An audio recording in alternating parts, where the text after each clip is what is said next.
নিজেদের দলের সমীক্ষাতেই ৭৮-এ আটকে গিয়েছে। বিজেপির নাম না করেই খোঁচা দিয়েছে তৃণমূল।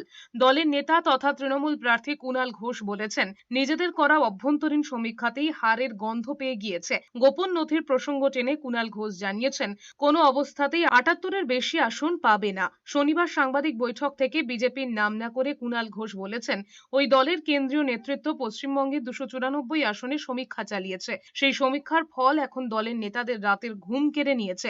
নিজেরাও জানে না ওরা ২ অঙ্কের সংখ্যা পেরোতে পারবে কিনা।